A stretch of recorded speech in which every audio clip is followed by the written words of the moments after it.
You're watching Real Talk with Rajheem, with coverage from the 2010 Essence Music Festival, interviews with Charlie Wilson, David Tutera, Ernest Lee Thomas, Kirk Franklin, Layla Hathaway, LL Cool J, Maisha Coleman, Michael Ely, Mystical, Raphael Sadiq,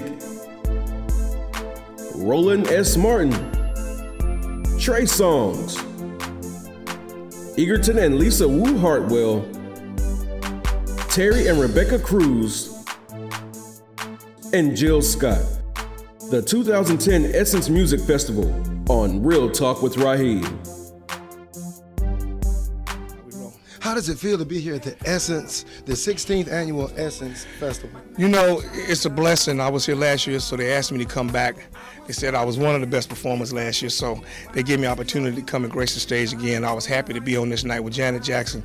You know, it's always good to be in this city and be a part of something like, you know, help heal the city. You know, the city's still in healing. And, you know, they won the Super Bowl last year. It's just great to be a part of the city and everything about the Essence family. I love them and I thank them for the opportunity. What's next for Charlie Wilson? I'm working on hit after hit. What's next? I'm working on a new CD right now, and I'm just about midway through with it. You know what I'm saying? So I just got to get with a couple people and you know, and get a few things knocked down. We'll be ready. Okay. What should we expect for that CD? Oh man. What are we looking for? Oh, it's just gonna be straight old school with a flip on it. You know how I do it. I ain't gonna change it. It ain't broke, so I ain't trying to fix it. That's it. Yeah. I'm just, you know, I got it going on right now. I tell you, I did do it with Fantasia. That's one I can tell you about. You know, me and her, you know, she was just straight clown. Oh, I know that was good. I know that was good. Yes. Who would you like to work with next? Yeah, I so many of my friends. I so many out there. If I start naming names, we'll be doing like 6 albums. Yeah, what's up, y'all? This is Uncle Charlie, America's favorite uncle. So you got it here, locked right here with Real Talk with Rajheem. Don't change the dial. We'll be right back. Star pretty little thing, a couple of bags in her hand. Right in front. What role are you playing here today in New Orleans? You know what? I'm actually doing a couple things. I am here doing a speaking engagement at a Mall Tour, Louisiana, in Baton Rouge, and on Sunday I will be doing an appearance for Essence on the main stage on Beauty, and feeling wonderful as a bride for the wedding based on my show, My Fair Wedding. Okay, and since you're getting into the show, let's talk a little bit about the show. Yes. Where is the show going? My show, My Fair Wedding, is in season 3. We're casting on Sunday here at Essence Music Festival because BTV is a sponsor, and we're casting 4 brides getting married in the New Orleans area, maybe 2 actually come down here to film season 4. Awesome. Oh, what about men? Are there any breaks for men these days? I know we're not trying to get married, but come on, we're trying to use our. Well, you know, it's actually it's a good question because season 3 of the show, we've taken the guys, we've incorporated them into the storyline of each of the episodes, and I think season 4 we'll be doing a little more with guys. Who does your writing for you? All right, so you are the editor-in-chief, you are the executive producer, you are. Actually, you're right. Yeah. Yeah, so it's sort of like an independent film slash. Well, I mean, there's a huge team of people that make the show happen. The show's been quite successful, and we have a team of people that work behind the scenes that could obviously know that. What demographics are you shooting for with the show? Well, you know, the demographics of the show are 18 to 25, but we have actually skewed lower and higher, so the women watching the show, and men actually watching the show, have been all over the charts. So we've sort of broken the rule of thumb on everything that we're supposed to be shooting for. People love the show, people love to watch the fantasy of it, and dreams come true. Awesome, awesome. With that having been said, Mr. David, that Cara Tutu is just too hard for me to pronounce. I need you to do that. When you look David Tutera, you know it. David He's Tutera. learning it. You know it. He's figuring it out. My Fair Wedding. Oh, I got it. I know you got it.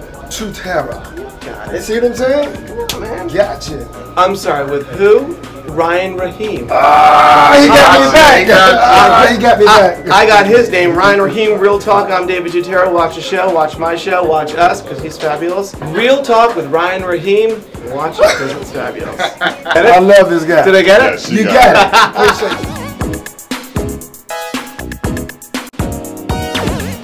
So what's good with you now, man? Oh man, doing great things. Of course, I did Everybody Hates Chris for 4 years, you know, and I was in Funny People. How was that? Everybody Hate Chris. How was Oh, the best ever, the best thing ever. I mean, just a total blessing. Blindsided me. Terry Crews, Tashina Arnold, everybody just embraced me and loved me, included me into the family. You know, it was unbelievable. I constantly pinched myself because I couldn't believe that much love, and they kept telling me how much they loved me all the time. Ali Leroy, Chris Rock, and Ali was the creator of that character, so I really, you know, thank him. But you are just such a loving type person, you know. Even when you used to get in trouble all the time on the show, and I watched the show. And you know, you had that problem with your little sister, like, don't tell mine. She was a tattletale. You know, and it was just so much fun. Yeah. What was that like growing up, coming up as an actor? Oh man, growing up in that, yeah, and what's in the whole What's Happening thing. Oh, that was heaven on earth, because you know, coming from the projects and coming from, you know, no father, never met my father, welfare. So there's some single. Oh yeah. Really? My mother, seeing my mother being beaten many times. You know, they beat her right in front of me. You know. Your father did this. No, I didn't have a father. It was his stepfather. The stepfather did this. So, and how did that impact you? Oh God, it's horrendous. I can't even now. I perspire. I get heart palpitations when I hear a couple arguing. So God brought me through all of that, because you can't do anything at 3 years old. You know. Yeah. So then to come and get this show, What's Happening, you know, man, that's an out of body experience. Yes. That was like you constantly pinching yourself, like, what? A top 10 show, and within a year of arriving in California. So all the friends who had come before me, 20 years acting, all that, they hated on you. You got a lot of haters, and I can understand it because I came out of nowhere. But the faith. See, I was raised on that faith in the Church of God in Christ. My pastor, Elder Chandler, always said, what I put inside Ernest, no man can take away. And it was that faith of John 14:12. You know, that Christ says, you will do great things, greater things than I. And so it was that faith that I knew if I just had that faith, not listen to the chorus and what's going on, the statistics, oh, it's hard, it's rough. I simply walked by faith.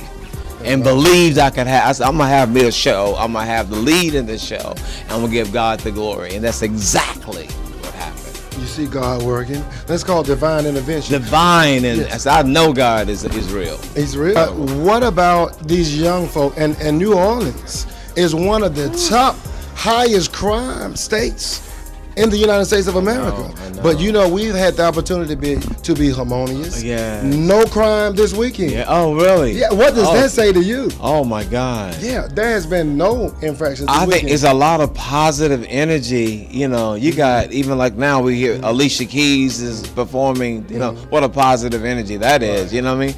But there were a lot. Mary was here, Pastor Shirley Caesar.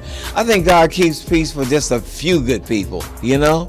I really do. And I think that, I know for a fact that if we would go back to the time when I was growing up, when God was in the schools, if we had God in the schools, again, going back to that one verse, John 14:12, and Bishop Jakes has a sermon called Divine Strategies. If that alone was the only sermon you ever heard and you took that to hold, there'll be a spiritual revolution in the entire nation. Yes. If there was one thing that you could do different in your life, what would it be? Oh man, I wouldn't party as much as I did before, because I partied, brother. I'll drink everybody, I'll smoke everybody. I said, God, I'm tired of being good. I want to be with the party people. They have a lot of fun over there. But you know, it takes its toll on you. And that when I tell little kids at the schools, they're like, no, you didn't. They don't believe it. They don't think that I party, you know. But that was the one thing that don't play hooky from God, because I almost didn't make it back. I almost didn't make it back. You know, hanging out with drug dealers, hanging out with the pimps and all, you know, just trying to be, you know, again, I want to be with people who have more fun, but not really, they're not having more fun, you know? So now I run to the church, Bible class, you know, I want to hear my tapes, Joyce Myers, Paula White, Bishop Jakes, Bishop Jones, you know what I mean, Bishop Long. I want to hear all of them, you know, Joel Osteen. I want to keep feeding myself, you know? And so I can really leave a legacy in these latter years. So when I leave here, I can say, God, I left some good and great deeds. This is Real Talk with Rajheem, and you know it is